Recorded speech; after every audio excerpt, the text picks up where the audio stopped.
ولله ما في السماوات وما في الأرض وكفى بالله وكيلا إن يشاء يذهبكم أيها الناس ويأت بآخرين وكان الله على ذلك قديرا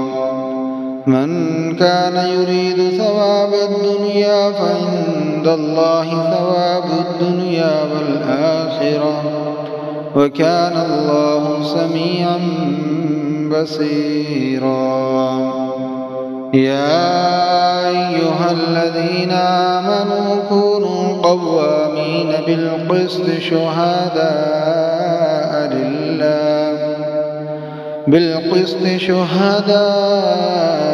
لله ولو على أنفسكم أو الوالدين والأقربين إن يكن غنيا أو فقيرا فالله أولى بهما فلا تتبعوا الهوى أن تعدلوا وإن تلووا أو تعرضوا فإن الله كان بما تعملون خبيرا يا أيها الذين آمنوا بالله ورسوله والكتاب الذي نزل على رسوله والكتاب الذي أنزل من قبل ومن يكفر بالله وملائكته وكتبه ورسله واليوم الآخر فقد ضل ضلالا بعيدا إن الذين آمنوا ثم كفروا ثم آمنوا ثم كفروا ثم ازدادوا كفرا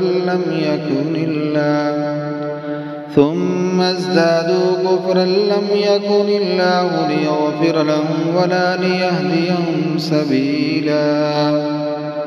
بشر المنافقين بأن لهم عذابا أليما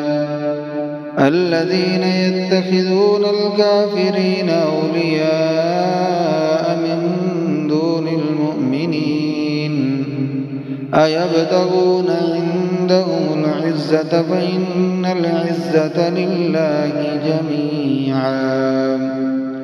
وقد نزل عليكم في الكتاب أن إذا سمعتم آيات الله يكفر بها ويستهزأ بها فلا تقعدوا معهم حتى يخوضوا في حديث غيره إنكم إذا مثلهم إن الله جامع المنافقين والكافرين في جهنم جميعا إن الله جامع المنافقين والكافرين في جهنم جميعا الذين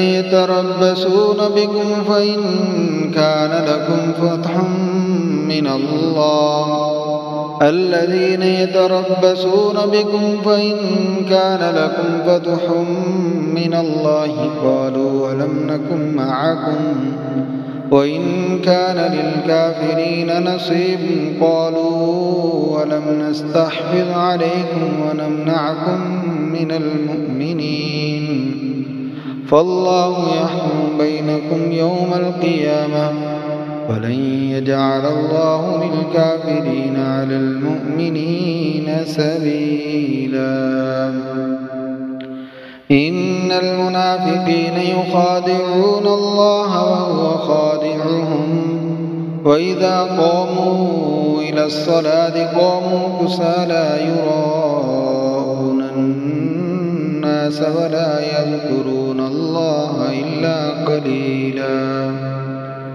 مذبذبين بين ذلك لا إله هؤلاء ولا إله هؤلاء ومن يضلل الله فلن تجد له سبيلا. يا أيها الذين آمنوا لا تتخذوا الكافرين أولياء من دون المؤمنين أتريدون أن تجعلوا لله عليكم سلطانا مبينا. إن المنافقين في الدرك الأسفل من النار ولن تجد لهم نصيرا إلا الذين تابوا وأصلحوا واعتصموا بالله وأخلصوا دينهم لله فأولئك مع المؤمنين وسوف يؤتي الله المؤمنين أجرا عظيما.